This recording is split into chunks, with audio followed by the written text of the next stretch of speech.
J'ai le petit check pour dire qu'on est bien en ligne. Bonjour tout le monde. Super, bonjour tout le Bonjour. monde. Bonjour. C'est moi qui vais prendre la parole du coup, je suis Julia du Coworkit, donc bonjour à tous. Bienvenue au webinaire, proposé par le Coworkit. Donc pour rappel, c'est Willy Allègre, fondateur de la communauté RehabLab animée par le centre de Kerpap et directeur technique du Coworkit, et Lola Lobby, experte technique dans la conception d'aides techniques personnalisées en impression 3D, qui animeront ce webinaire. Aujourd'hui, ils vont aborder la révolution et les enjeux de l'impression 3D pour les aides techniques personnalisées. Donc, pendant cette visioconférence, vos micros seront coupés. Il vous sera possible de poser des questions par écrit via le chat. Et moi, pendant la présentation, je recenserai ces questions donc durant la première demi-heure. Et à la fin, Willy et Lola y répondront. Il y aura aussi des sondages auxquels nous vous demanderons de participer. Et je vous souhaite une bonne session et à tout à l'heure. Merci Julia. Écoutez, on va tranquillement introduire la présentation. On avait prévu d'attendre encore un petit peu, quelques minutes, le temps que les personnes se connectent. Pour information, il y a eu plus de 120 inscrits, c'est ça, hein, Julia, au webinaire. Et aujourd'hui, vous êtes près d'une cinquantaine pour le moment. Donc attendons, si vous le voulez bien, 2 minutes pour permettre à tous de commencer au bon moment. En tout cas, merci beaucoup voilà, de vous y être inscrit. On espère, on l'a préparé avec amour, ce webinaire avec Lola. On a essayé de vous donner différents niveaux d'information, à la fois pour les personnes qui découvrent l'impression 3D et puis pour les autres, ceux qui sont un peu plus avancés dans l'utilisation de l'impression 3D pour la création d'aides techniques personnalisées. Voilà, ça en une demi-heure avec un quart d'heure de questions-réponses. On tâchera de respecter le timing. On sait que vous êtes tous, toutes contraints par le temps sur le temps du midi. Bon, je vois que le nombre se stabilise à peu près. Lola, tu es OK? On commence? On peut commencer, oui. Allez. Alors, au menu de ce webinaire, donc on vous propose le programme suivant, globalement des retours d'informations sur à différents niveaux. Donc, d'abord une introduction sur les enjeux autour des aides techniques, notamment des aides techniques personnalisées. Ensuite, un point sur ce qu'amène l'impression 3D en tant qu'outil de fabrication numérique dans ce domaine, c'est-à-dire la création d'aides techniques personnalisées par rapport à des techniques de fabrication plus traditionnelles. On verra les avantages, on reviendra sur des retours d'expérience, surtout autour de cas cliniques que vous présentera Lola. Et puis rapidement, on s'intéressera à comment travailler ensemble. C'est aussi l'objectif du webinaire, pas ne faire qu'un temps, mais continuer à avancer ensemble en réseau. Et donc, on s'intéressera à l'implication des usagers dans la co-conception, au développement de réseaux de pratiques professionnelles, notamment de la communauté RehabLab, et puis aux résultats du projet CNSA. Ça, c'est nouveau pour ceux qui nous suivent au niveau de la communauté RehabLab et qui sont assez avancés dans les pratiques. Il y a d'un côté les bonnes pratiques de la NFE et puis de l'autre un rapport sur l'application de la nouvelle réglementation européenne sur les dispositifs médicaux qui vient de sortir, qu'on pourra partager avec vous avec grand plaisir. Puis en dernière partie, François se présentera, qui est à côté parmi nous. Et donc, on pourra présenter aussi l'offre d'accompagnement du Coworkit pour ceux qui sont intéressés autour des aides techniques personnalisées, des formations et d'accompagnement pour monter un RehabLab. Encore une fois, donc Julia l'a dit, n'hésitez pas à poser vos questions dans le chat. On les reprendra à la fin de ce webinaire avec plaisir. On essaiera d'y répondre et puis, quoi qu'il arrive, on reviendra vers vous pour la suite. 2 messages à faire passer en introduction de ce webinaire. C'était important pour nous, avec Lola, de le faire. Régulièrement, en fait, on a des retours de professionnels. Excusez-moi. Qui nous interroge sur l'impression 3D. Est-ce que c'est réservé à des ingénieurs? Ce n'est pas du tout le cas. Donc, on va baisser un peu notre niveau voilà, de pression. Ce n'est pas du tout réservé à des ingénieurs. Beaucoup d'ergothérapeutes, notamment, de professionnels de santé, s'investissent dans ce champ-là pour la création des techniques personnalisées. Et puis, le deuxième point, le deuxième message qu'on souhaite faire passer, c'est que demain, ce que l'on souhaite, c'est continuer à développer un réseau de pratiques professionnelles, de vous y intégrer pour ceux qui n'y sont pas déjà. Et de travailler en réseau, c'est vraiment l'avantage d'utiliser de la fabrication numérique, justement. Alors, je me permets, avant d'aller plus loin, je vois un message de Laurent qui dit qu'il n'a pas de son. Est-ce que c'est quelque chose de général?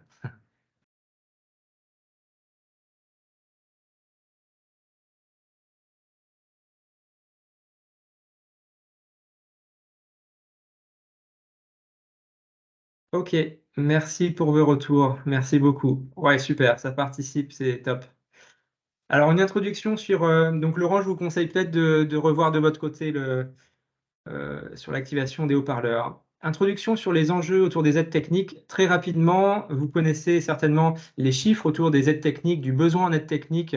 Alors, au niveau international, il y a 1,3 milliard de personnes en situation de handicap avec au moins un besoin d'une aide technique dans le monde. Évidemment, ça évolue avec l'évolution démographique, le vieillissement de la population. Il y aura de plus en plus de personnes qui ont des besoins en aide technique.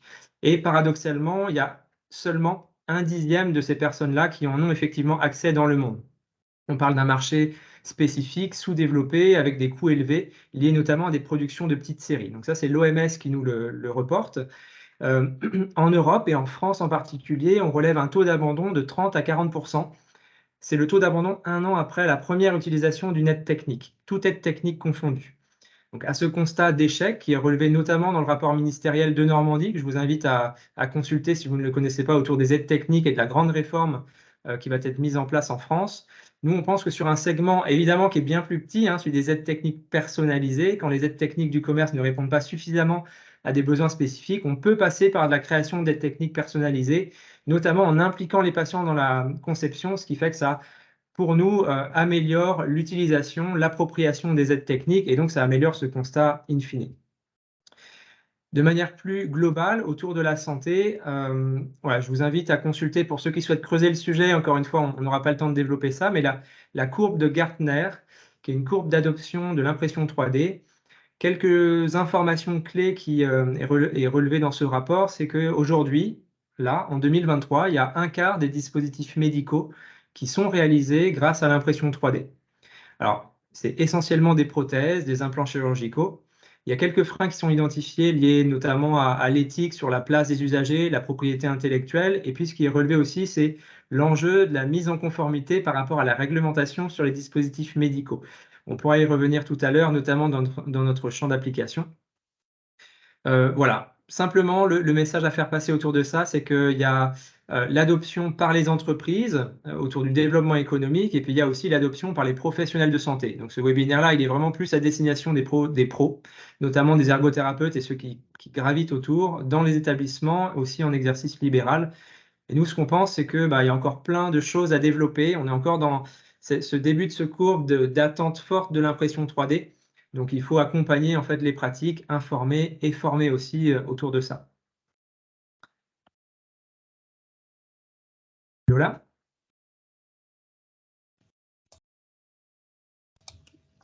Voilà.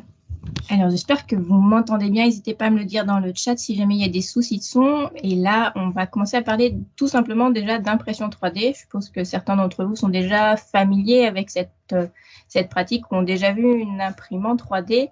Mais pour ceux qui ne l'auraient pas vu, vous avez une petite illustration de la vision un petit peu de ce qui se passe à l'intérieur d'une imprimante 3D. Donc, une imprimante 3D, c'est en fait simplement une machine qui vient fabriquer un outil numérique. Donc, on vient en fait en entrée d'une machine, d'une imprimante, comme une imprimante de bureautique classique, insérer un objet numérique et la machine va pouvoir la trancher. Pardon. Qui va venir trancher l'objet. Donc, en fait, on va simplement venir faire fondre du plastique. Enfin, l'imprimante va venir faire fondre du plastique et dessiner, en fait, couche par couche, l'objet pour pouvoir créer un objet réel. Et cette fabrication, en fait, a de nombreux avantages qu'on peut retrouver comme avantages dans le milieu clinique, c'est-à-dire la facilité de reproduction, d'adaptation, le temps de fabrication, l'esthétisme, le poids, le partage, mais aussi le coût de fabrication, mais aussi des avantages organisationnels qu'on va pouvoir intégrer dans nos structures. Ça va être l'accessibilité de cette fabrication, l'approbation qu'elle va engendrer pour les patients, et aussi, c'est un nouveau média d'occupation pour les patients. Donc, vous avez des exemples qu'on va détailler sur la slide d'après, si tu veux défiler, Willy, s'il te plaît.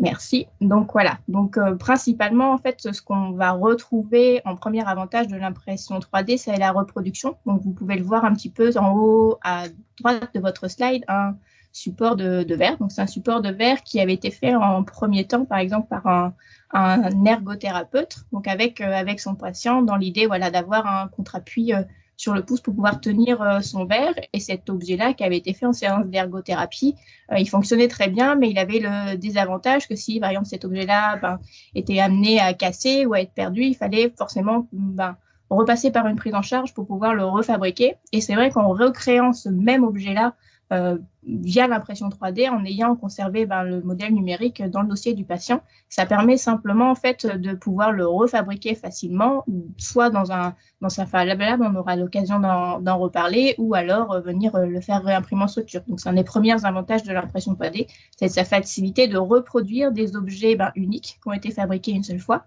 mais aussi l'adaptation. On va voir l'exemple par exemple de ce porte-crayon qu'on a fabriqué de notre côté Carpap, qui vient en fait tout simplement se mettre dans le pli palmaire qui a été fait pour un enfant. Mais par contre, à partir de ce porte-crayon, comme c'est un objet numérique, on va très facilement pouvoir modifier ses formes, ses dimensions, sans avoir besoin de refaire tout le processus de conception pour pouvoir le refabriquer. Donc, on va pouvoir l'adapter à différentes morphologies, à différentes situations. On va pouvoir y mettre un pinceau plutôt qu'un crayon qui va être très facilement reproductible et adaptable pour différentes situations que peuvent rencontrer un ergothérapeute en centre. On va avoir aussi le poids de fabrication. Par exemple, vous le voyez avec des pions d'ergothérapie qui ont été faits en impression 3D. On va pouvoir jouer sur la forme, bien évidemment, mais comme on utilise l'impression 3D et qu'on maîtrise complètement la fabrication, on va pouvoir donner différentes densités en changeant différents remplissages. On va pouvoir y intégrer des éléments du commerce pour pouvoir les alléger ou alors les rendre plus lourds pour pouvoir toujours avoir différentes préhensions et vraiment complètement adapter, fabriquer des objets uniques. Et bien évidemment, quand on parle de partage, on est sur un outil numérique.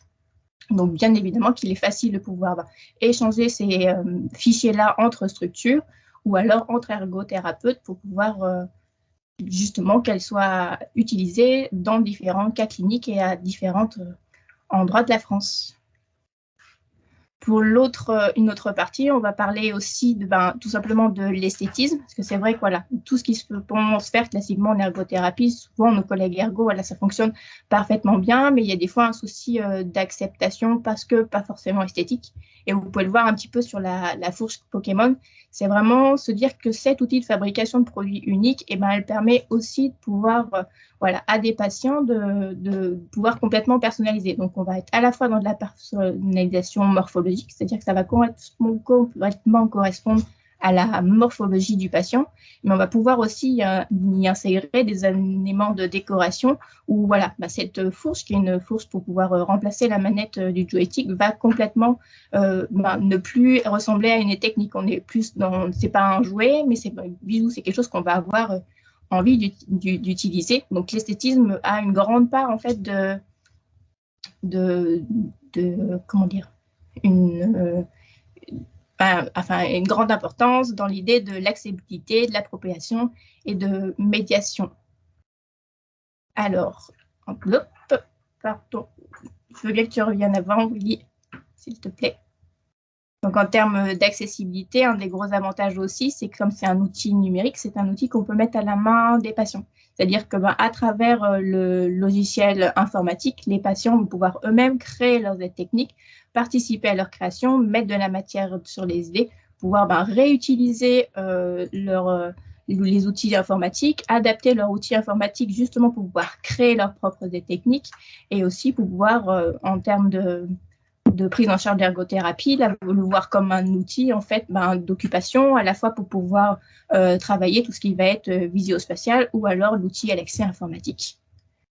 Et au-delà de ça, qui sont tous les avantages qu'on a pu mettre en place, qu'on défend en fait dans la communauté Fab Lab, on va pouvoir aussi aller au-delà de ça quand on maîtrise un petit peu plus l'impression 3D. C'est un petit peu ça qu'on vous a souhaité vous présenter aussi à travers ce webinaire, c'est des fois d'aller plus loin.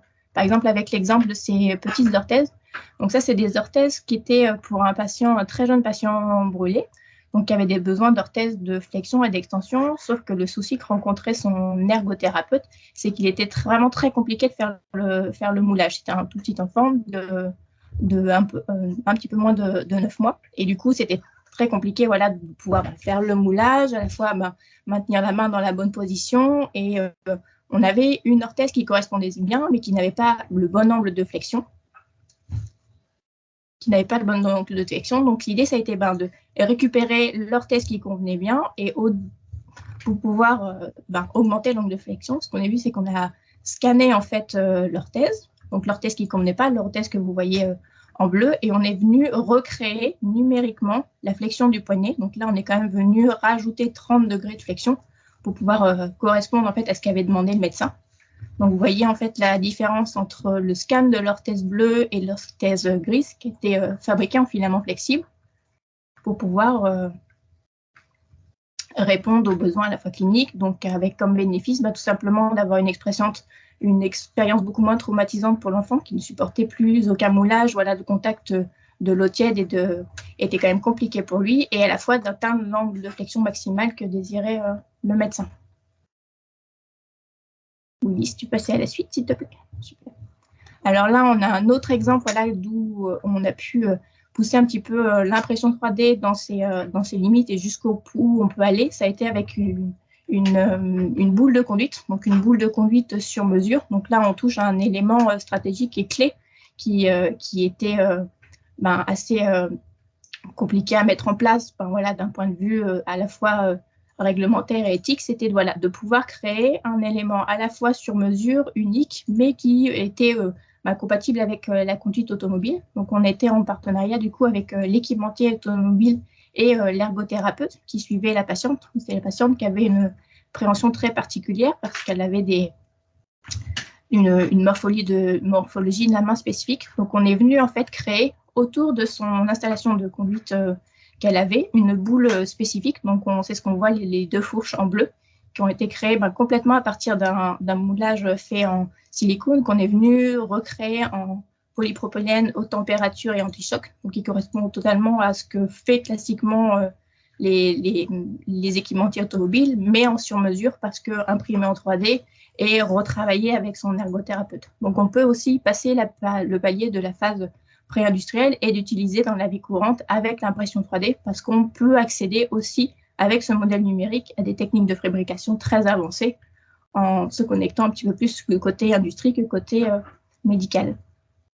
Et pour la dernière, voilà, c'est aussi des fois de mettre en place des choses extrêmement simples en lien. Là, c'était avec un orthoprothésiste, une jeune patiente passionnée de rock'n'roll et de batterie qui souhaitait avoir une emboîture spécifique pour jouer de la batterie. Elle n'utilise pas son emboîture pour d'autres activités quotidiennes hormis la guitare, et qui avait besoin de quelque chose de très léger, pas forcément extrêmement résistant pour la vie quotidienne, mais résistant pour son utilisation en fait en cours de musique et en concert. Donc on a venu créer en imprimante 3D donc un élément en fait qui permet de venir clipper la baguette et d'avoir cette flexibilité là pour avoir en fait le rebond, tout simplement recréer le rebond du poignet, mais sans avoir un poignet mécanique qui était complètement surdimensionné en termes d'usage par rapport à l'utilisation de la baguette, et d'être à la fois complètement léger et qui avait ce look un petit peu sympa pour avoir envie de jouer du AC/DC complètement dans sa pratique. Dans sa pratique de la musique. Et l'idée, voilà, c'était, c'est plus une technique, c'est une emboîture, c'est un instrument un petit peu sympa pour pouvoir, et toujours fait en impression 3D. Donc, si jamais elle casse une baguette, elle casse son emboîture, c'est très facile de pouvoir la refabriquer pour qu'elle puisse continuer sa pratique. Et je repasse la main à Willy. N'hésitez pas à mettre vos questions dans le chat, j'y répondrai tout après. Merci, on va rester sur le rock'n'roll et je vais tenter d'introduire en 2-3 minutes ce qu'est le Rehab Lab, en tout cas comme réseau de pratique professionnelle. Donc on s'est inspiré, il en existe d'autres évidemment, on peut dire aujourd'hui que c'est celui le plus développé en France autour de la conception d'aides techniques personnalisées en impression 3D, et je me ferai un plaisir de rééchanger sur les autres pratiques, en tout cas de vous transmettre l'information. En tout cas, ce qui a été assez déterminant pour nous, c'est de voir l'essor et le développement des Fab Labs en France en 2015-2016. est basée sur 3 concepts clés, le do-it-yourself, le partage de connaissances et d'outils autour de la fabrication numérique. Pour aller très vite, ce qui nous a inspiré, c'est aussi l'histoire de Nicolas Huchet de l'association My Human Kit, que je vous invite à aller voir si vous ne connaissez pas encore. Aujourd'hui, cette association-là développe des Fab Labs spécifiques handicap dans la cité, en dehors du soin, qui s'appelle Human Lab, avec qui on a la chance de collaborer, d'échanger assez régulièrement. C'est une super asso, je vous invite à y aller. Et très complémentaire justement de l'approche Rehab Lab, qui lui est vraiment dédié aux professionnels de santé, notamment ergothérapeutes, où le patient est l'expert porteur de projet de sa propre aide technique. Et pour ça, il est accompagné par un ergothérapeute et un référent technique pour co-concevoir en fait l'aide technique personnalisée grâce à l'impression 3D. Donc ce modèle-là a été lancé initialement à Kerpap. Rapidement, on a partagé avec un grand nombre d'établissements. Une idée clé derrière ce modèle Rehab Lab, on va dire, c'est ce triptyque que vous pouvez voir ici, qui est vraiment déjà une reconnaissance de l'expertise de la personne en tant qu'expert de sa propre situation de handicap, du patient ou du résident de structure, d'établissement, avec 3 niveaux d'implication possibles, une simple demande, une réflexion et une participation au cahier des charges. Et puis, c'est le dernier niveau qui est le plus important, on va dire, dans le Rehab Lab, la possibilité de concevoir son aide technique personnalisée en étant accompagné par les 2 acteurs que vous pouvez voir ici, référent technique et ergothérapeute principalement.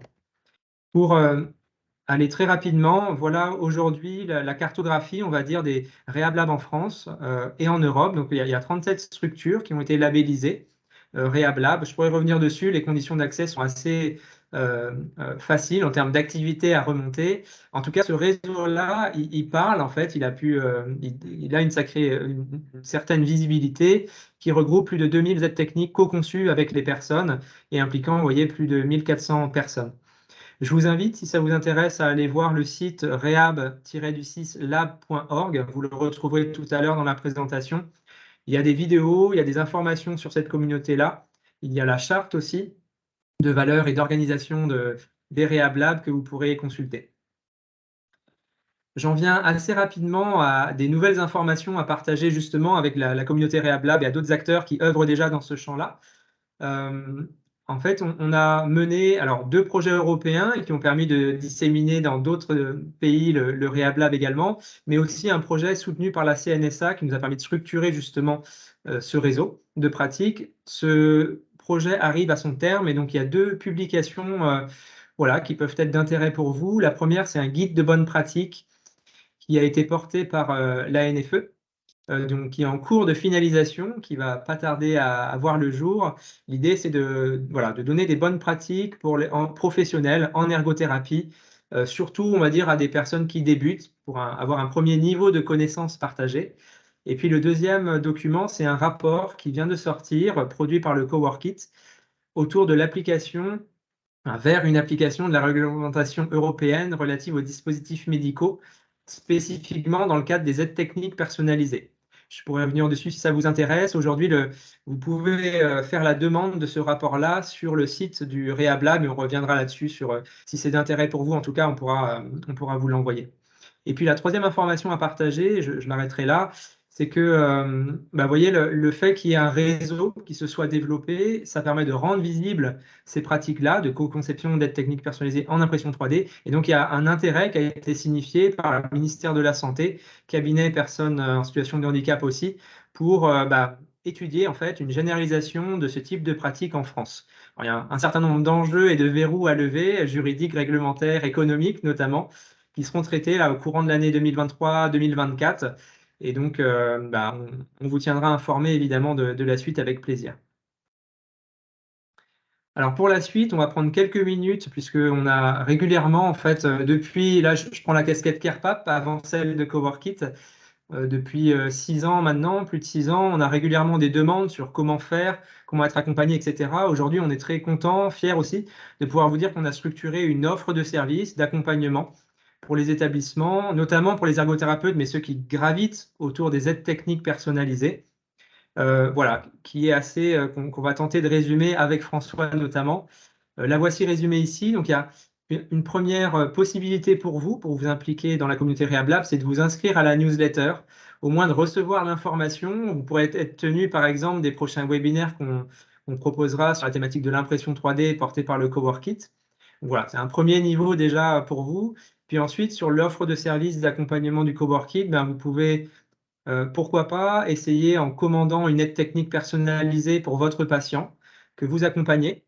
Quand vous toquez à la porte du Coworkit pour ça, il y a Lola qui est derrière, qui peut prendre en compte vos besoins, définir avec vous le cahier des charges idéal, faire la conception et vous envoyer soit le fichier, vous imprimez vous-même, soit l'aide technique par la poste. On a quelques réalisations déjà voilà, depuis fin d'année dernière et donc avec plaisir pour pouvoir vous aider là-dedans, sachant que la démarche, elle est de pouvoir faire bénéficier à la personne que vous accompagnez d'un remboursement MDPH et que globalement, le coût moyen des aides techniques, je me lance, mais c'est vraiment, il faut le prendre avec des pincettes, mais en moyenne, c'est autour de 250 €. Construisez votre parcours de formation, formez-vous aussi.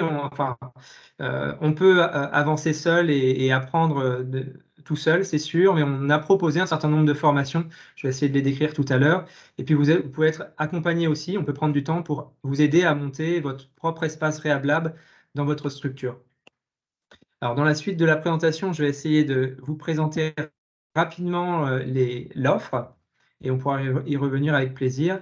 Déjà, pour monter un Rehab Lab, donc, voilà le process qui aujourd'hui est assez clair. Enfin, on a essayé de le rendre le plus simple possible.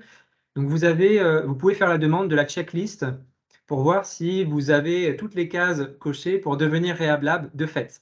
Donc, il y a une première voie pour le faire, c'est-à-dire on met tout en place, enfin, vous mettez tout en place par vous-même, recherchez des informations, etc., pour être conforme au modèle à partir de la checklist. Puis après, ben, on regarde cette checklist-là et si elle est remplie, alors vous intégrez, et ce de manière gratuite, la communauté Rehab Lab. Après, il y a une deuxième voie possible et ça permet d'accélérer les choses bien souvent et d'être sûr d'aller jusqu'au bout de la démarche. C'est de vous inscrire dans une formation. Alors, il y a une formation de 5 jours à Carpap. Je donnerai les dates tout à l'heure. Il y a des formations qui sont sur mesure aussi en établissement.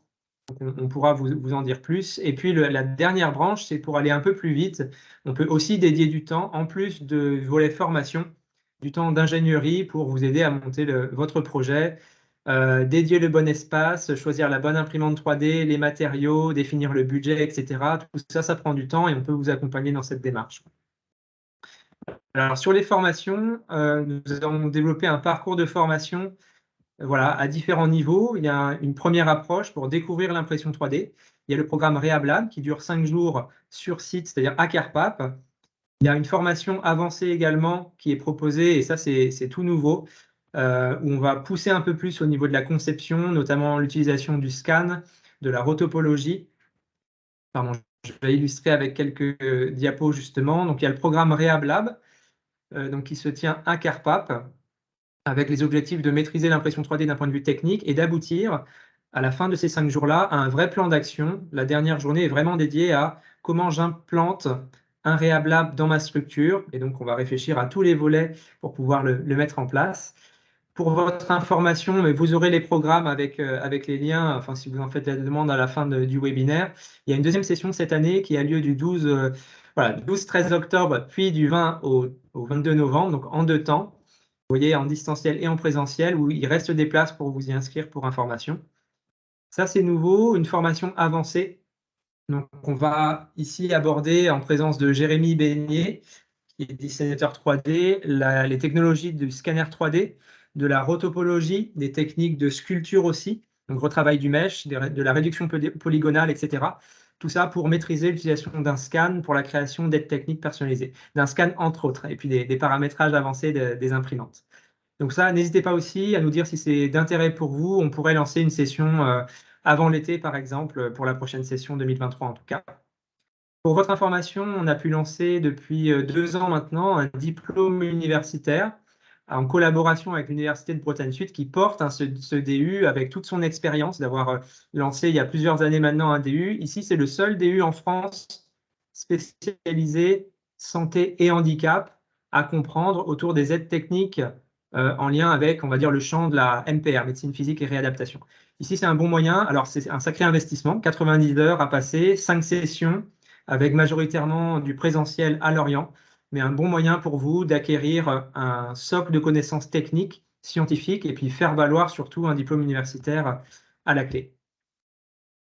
Et enfin, on propose aussi des formations sur mesure. Je vais aller très vite. On peut prendre des modules, des formations que j'ai présentées tout à l'heure, en faire un mix spécifique par rapport à vos besoins et venir dans votre structure pour former une équipe. En général, c'est une dizaine d'ergothérapeutes, techniciens, etc., les personnes qui vont être amenées à créer des aides techniques sur mesure en établissement. Voilà, j'ai respecté à peu près le timing. J'aimerais simplement dire qu'au Coworkit, on accompagne aussi des entreprises, donc en plus établissements professionnels. Et donc là, on est plus sur un volet développement de produits en réponse à des entreprises où on intervient sur du prototypage, de la conception, de l'évaluation technique à partir de cahiers des charges fonctionnels, techniques, et aussi des études sur le positionnement réglementaire. On parle de DM, dispositif médical, ou de normes à respecter, on accompagne dans ce sens-là. D'études mécaniques et de dimensionnement, également de formulation de matériaux spécifiques, notamment pour ces offres de services-là un peu poussées, développées, en collaboration avec IRMA, l'Institut régional de matériaux avancés, qui est basé à Plumeur, à côté du Coworkit et du centre de CarePap. Voilà, écoutez, on a fait le tour là, de la présentation. Peut-être avec Lola, en tout cas, on se tient à disposition pour répondre à toutes vos questions. Et encore une fois, après coup, on pourra rester en contact et continuer à y répondre. Ce qui me permet d'introduire peut-être François avec la casquette Coworkit. Oui, merci Willy. Donc effectivement, je me présente François. Bon, il y en a quelques-uns qui me connaissent déjà, parce que j'ai vu quelques noms d'établissements notamment, donc avec lesquels je suis déjà en relation. Donc je suis le responsable commercial au Coworkit. J'ai pour habitude de dire que je suis un petit peu votre porte d'entrée pour le Coworkit, donc pour vous accompagner sur tout ce qu'a pu citer Willy notamment et Lola sur la notion d'impression 3D, sur la thématique de l'impression 3D. Et puis de faire le lien quand on veut pousser un petit peu sur les différents sujets qui ont été évoqués, de faire le lien, pousser sur la notion technique notamment, de faire le lien avec les ingénieurs, donc pour avancer sur des rendez-vous et puis formaliser ce sur quoi vous souhaitez qu'on avance, formaliser des offres spécifiques sur des formations, sur un accompagnement plus global, effectivement, peut-être sur la notion du Rehab Lab, si vous souhaitez travailler sur le sujet avec nous. Et puis, plus globalement, puisqu'il y a Lola, effectivement, et Willy sur la notion de l'impression 3D, mais on parle effectivement de booster l'innovation dans votre structure, c'est-à-dire effectivement sur la notion d'impression 3D, et puis sur d'autres sujets plus globaux avec des ingénieurs spécifiques sur des domaines comme la communication alternative, la domotisation de chambres, etc. Donc voilà, n'hésitez pas, je vous mettrai mes coordonnées. Et puis ce que je voulais dire, déjà merci à tous, parce que c'est vrai que Willy et Lola vont pas vous le dire, mais je pense qu'ils sont tous super satisfaits du nombre que nous sommes aujourd'hui, parce qu'en général, le ratio entre les inscrits et les présents est assez faible sur des webinaires.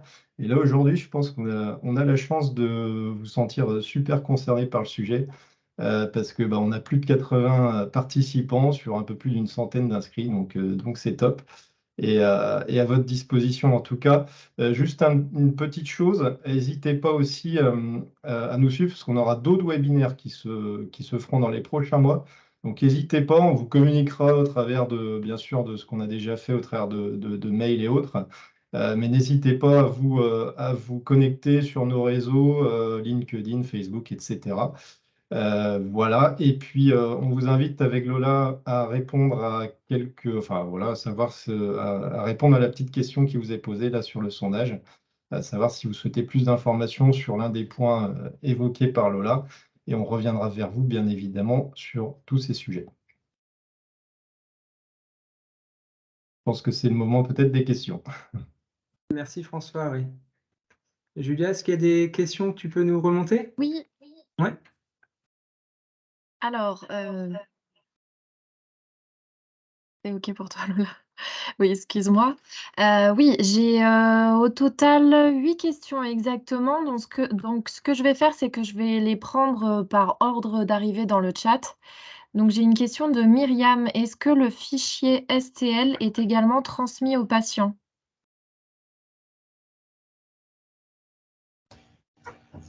Alors, c'est quelque chose qu'on ne fait pas systématiquement. Par contre, le fichier est toujours dans le dossier du patient. C'est le fichier qui ne bouge pas et qui nous permet, nous, de le retrouver. Mais à la demande du patient, c'est un fichier qu'on peut fournir, oui. Si jamais on sent qu'ils sont en contact ou si alors on sait qu'il n'y a pas de problème de réimpression et que la réimpression peut être faite en extérieur, c'est un fichier qu'on fournit volontiers aux patients. Ok, super, merci Lola. Ensuite, j'ai une question de Joseph.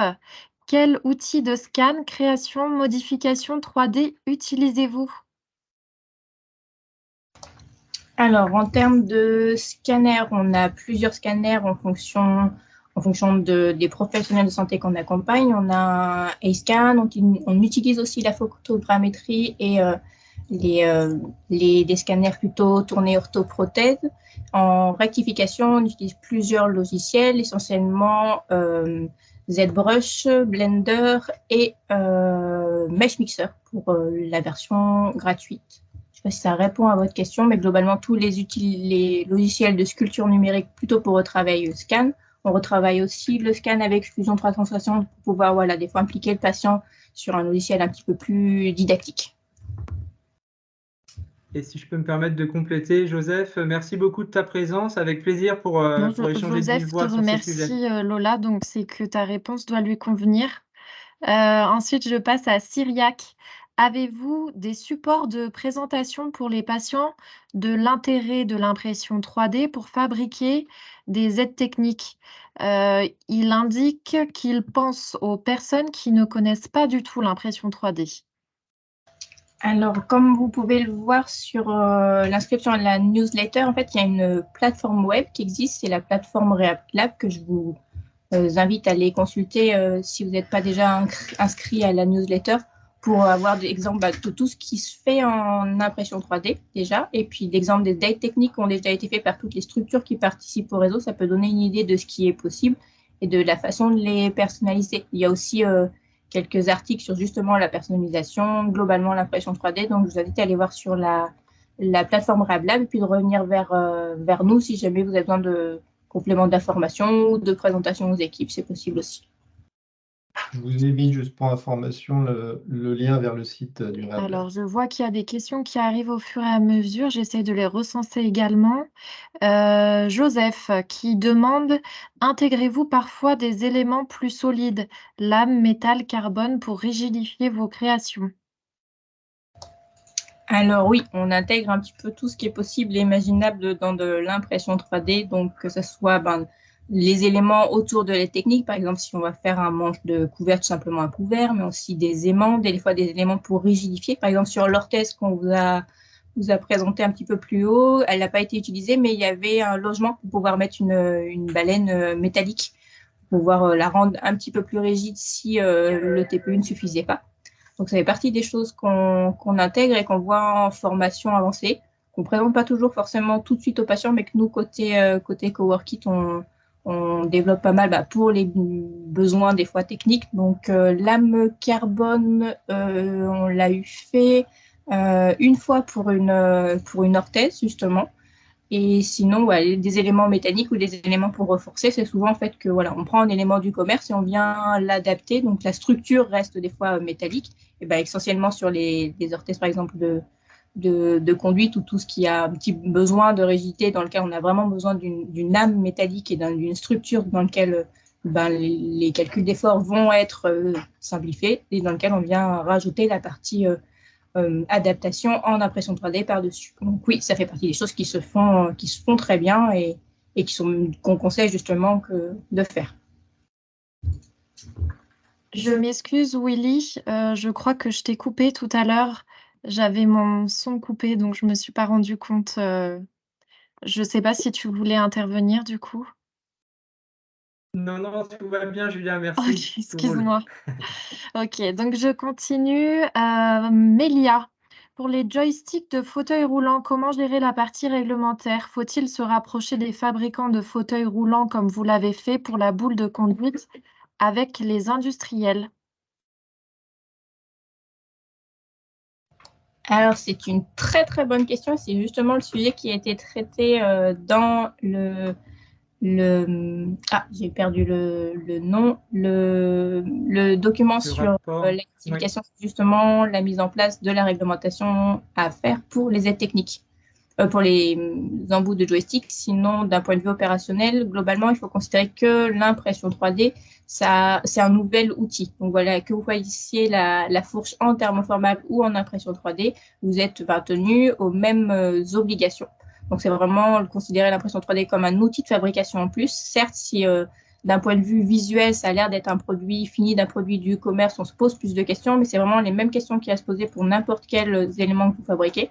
Donc, ça peut être tout à fait quelque chose que vous demandez à votre fabricant ou votre vendeur matériel médical, justement d'avoir son accord et son conseil sur la mise en place d'un tel dispositif sur le fauteuil que vous avez préconisé pour votre patient. Mais vraiment, en termes d'obligations, c'est les mêmes que vous avez à faire pour n'importe quelle adaptation que vous faites sur le fauteuil.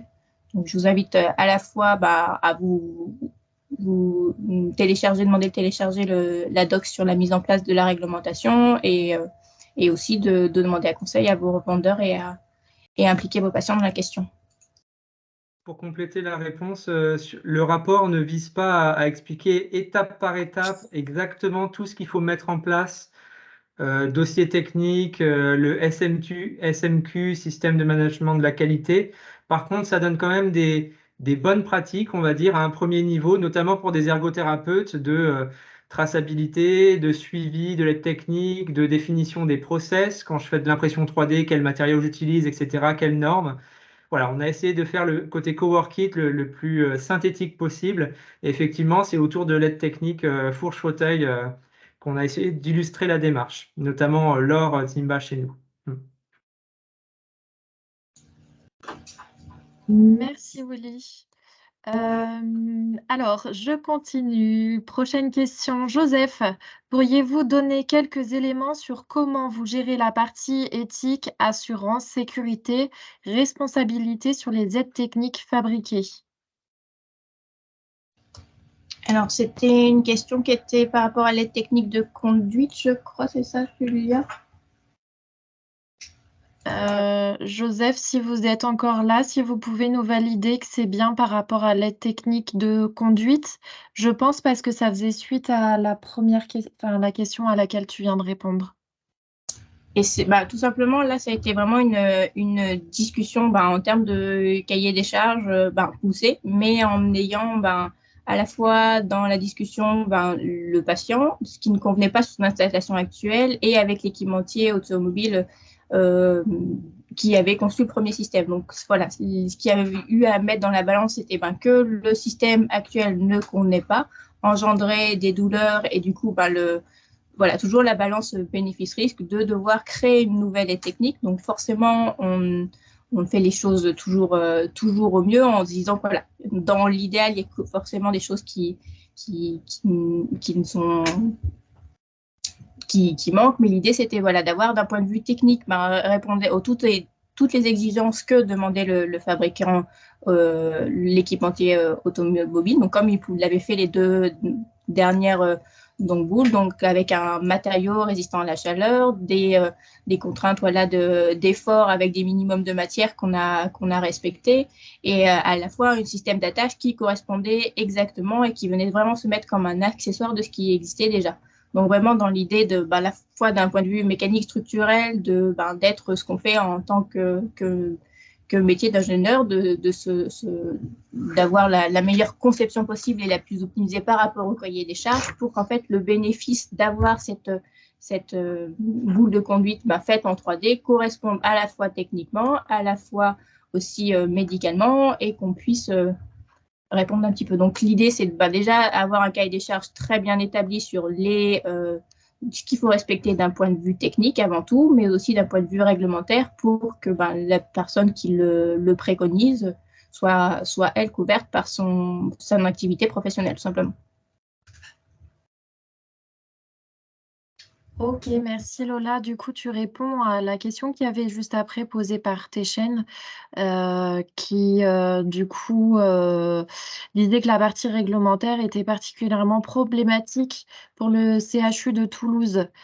et qu'il ne pouvait pas laisser partir le patient avec. Donc j'espère que ça répond aussi à votre question, Téchène. Je vais passer à la question d'Estelle. Est-ce que les formations sont finançables par le CPF? Je me permets d'y répondre. Donc non, malheureusement. Par contre, par les financements OPCO. Donc ce sont des formations qui sont Datadocké, Calliope. Voilà, j'ai utilisé les 3 mots-clés en lien avec la formation. Je me permets de rebondir quand même sur la question précédente sur des aides techniques. Je comprends DM qui sont à usage uniquement en établissement, considérant un CHU. Donc vous êtes peut-être inscrit dans une démarche DM in-house. En tout cas, je voulais simplement dire, le temps file et on n'aura pas le temps d'aborder tout ça, mais dire que aujourd'hui, on est dans une démarche encore de réflexion, de partage de pratiques pour permettre d'être le plus au clair possible par rapport à la conformité, réglementation DM, mais aussi autour des questions de responsabilité qui ne sont pas toujours évidentes en fonction des établissements dans lesquels on se trouve, etc. Donc voilà, il y a un travail toujours à mener et c'est pour ça qu'on doit travailler, il nous semble, en réseau et partager un maximum d'informations et rendre visible aussi cette activité-là au niveau du ministère de la Santé. Et aujourd'hui, on en a l'occasion, quoi. Donc, encore beaucoup de choses à travailler là-dessus quand même. Merci Willy. Du coup, il me reste quand même un petit nombre de questions et au vu de l'heure, est-ce qu'on continue? Comment est-ce qu'on fonctionne? Alors, de mon côté, je vais devoir vous laisser, en tout cas. J'avais prévu ça, mais si les participants sont motivés, allons-y. Ok, très bien. D'accord, merci Willy. Du coup, je passe à la question de Manon. Si on souhaite co-créer une ATP avec Lola, il n'y a que l'ATP qui sera payante pour le patient et non notre intervention. Comment cela se passe si la personne n'est pas en capacité de financer l'ATP après création? Faites-vous un devis avant création afin de pouvoir envoyer une à la MDA MDPH avant de créer l'ATP? Alors, pour revenir un petit peu sur notre cadre d'intervention, quand on fait une aide technique personnalisée donc, avec moi, donc oui, on envoie un devis tout simplement parce que déjà, nous, ce qu'on souhaite, c'est d'être toujours contacté par l'ergothérapeute. Dans l'idée où le patient est suivi par un ergothérapeute, sa prise en charge est faite. Et donc, du coup, nous, on vient juste co-créer les techniques avec lui. Donc, pour ce qui s'agit de la prise en charge, c'est sur une prise en charge ergo, donc votre prise en charge. Et nous, on va venir créer une aide technique, donc sur un devis. Donc, on fait un premier rendez-vous où on fait le cahier des charges, l'étude de faisabilité, on voit ce qui est possible, si ça rentre dans le cadre aussi de l'aide technique personnalisée, parce que forcément, on va pas pouvoir, par exemple, refaire quelque chose qui existe du commerce. À partir de ça, on envoie un devis, donc ce devis-là sur la conception de l'aide technique qu'on a vu ensemble en cahier des charges et pour envoyer au MDPH et MDPA avec votre argumentaire. Et donc, du coup, on peut tout à fait attendre la validation justement du financement avant de commencer la conception. C'est tout à fait quelque chose qui est possible. Merci Lola. On passe à Judith qui demande si pour la Belgique, la législation est la même pour la création d'un Rehab Lab. Alors, je ne sais pas s'ils sont présents dans le chat, mais on a 2 Rehab Labs qui sont implantés en Belgique. Donc, en termes de prise en charge, par exemple, globalement, les réglementations sont les mêmes. Voilà, en termes de prise en charge, il va y avoir quelques conseils qui ne vont pas être applicables pour eux. Par exemple, je sais qu'ils ne codent pas, par exemple, les cotations César des techniques sur leur temps Rehab Lab. Donc, ils ont une organisation qui est légèrement différente. Mais oui, on a tout à fait des collègues belges de Liège qui pourront vous renseigner justement sur la réglementation à mettre en place de votre côté. Ils sont très actifs et présents dans la communauté, donc il sera un plaisir de vous répondre. Super. Anaëlle pose ensuite la question: où est la législation concernant la classification en dispositif médical pour les aides techniques imprimées et la responsabilité des imprimeurs? Alors, on a fait le choix en fait de considérer que toutes nos aides techniques étaient dispositifs médicaux, pas dans le sens où on les donne comme dispositif médical, mais où on s'inflige, on s'impose en fait la même rigueur. Donc, toutes nos aides techniques sont faites avec les mêmes process que nous appliquons pour les dispositifs médicaux. En termes de responsabilité de l'imprimeur, au-delà de l'imprimeur, c'est la personne qui met à disposition. Donc, globalement, en termes de responsabilité, c'est vrai que identifier clairement que la responsabilité est portée par nous, Coworkit, ou alors vous, Ergo, c'est vrai que c'est toujours un petit peu compliqué de mettre, parce que la mise à disposition est à la fois la mise à disposition du fabricant concepteur, mais aussi du co-créateur que vous engendrez, en fait, enfin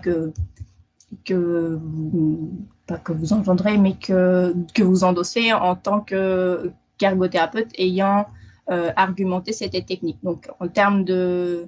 Forcément, la responsabilité à la fois est partagée, sachant qu'elle n'est pas forcément lisible et elle est toujours... mais on essaie toujours de faire au mieux. On se considère comme fabricant, donc avec forcément la responsabilité qu'en coûte. Mais forcément, comme vous argumentez, vous en avez aussi qui ferait qu'elle ne convient pas, par exemple, à votre patient. Tout dépend de ce qui se passe.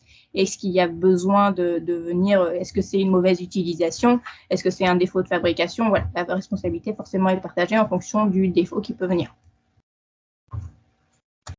Super, merci Lola. Du coup, ça répond à la question qui suivait, je pense, de Malika qui demandait effectivement qui porte la responsabilité finale de l'ATP. Donc, on passe à la question de Thomas. Vous parliez de prise en charge de la MDPH pour les aides techniques commandées au Coworkit, entre parenthèses, PCHAT.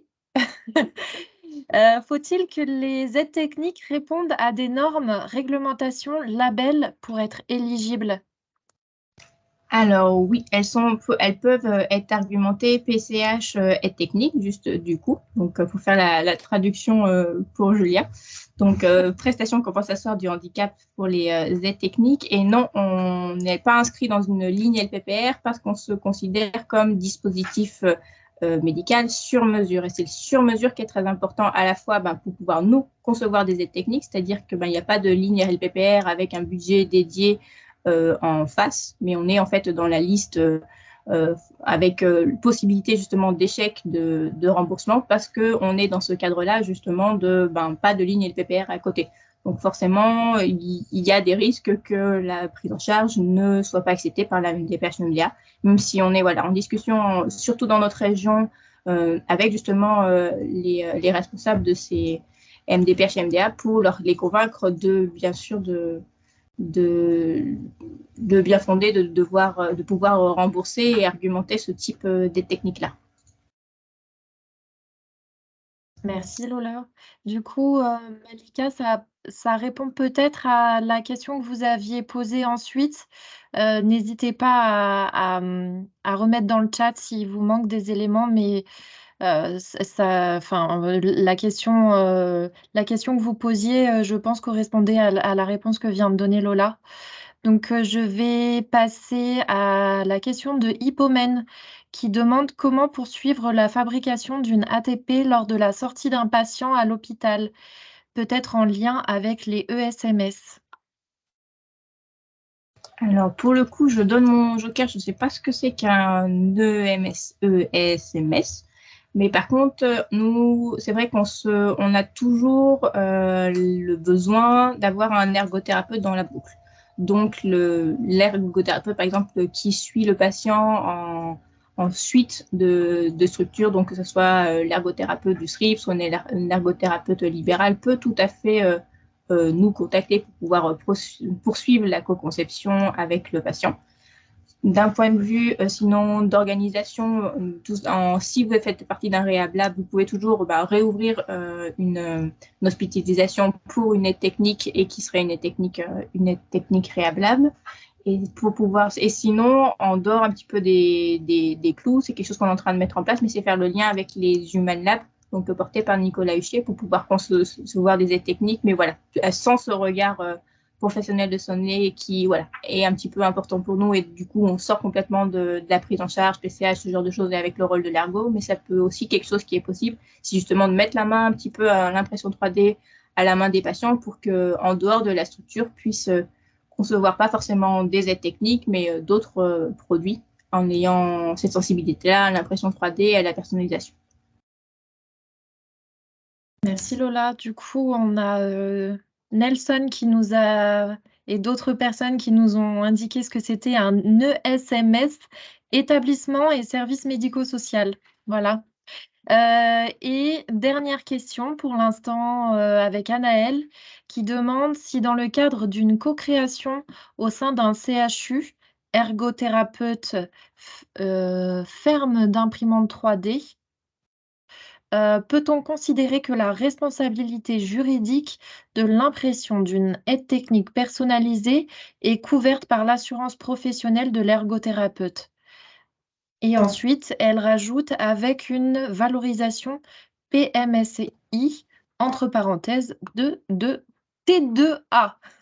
Mon Dieu. Alors oui, donc je le répète vraiment, mais l'impression 3D, il faut vraiment le considérer comme un outil en plus pour fabriquer vos aides techniques.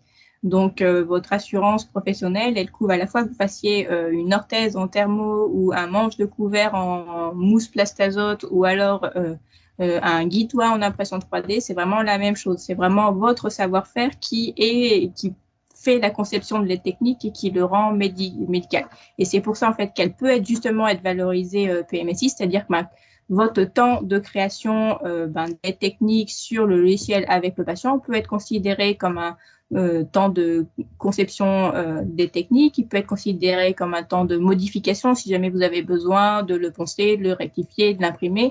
Il peut être considéré comme un temps d'apprentissage, donc d'un point de vue PMSI, je parle.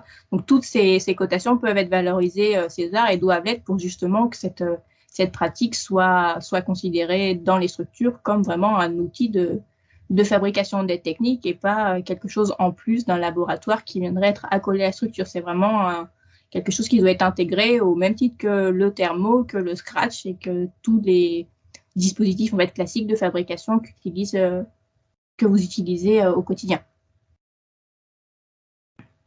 Eh bien, on a fini les questions.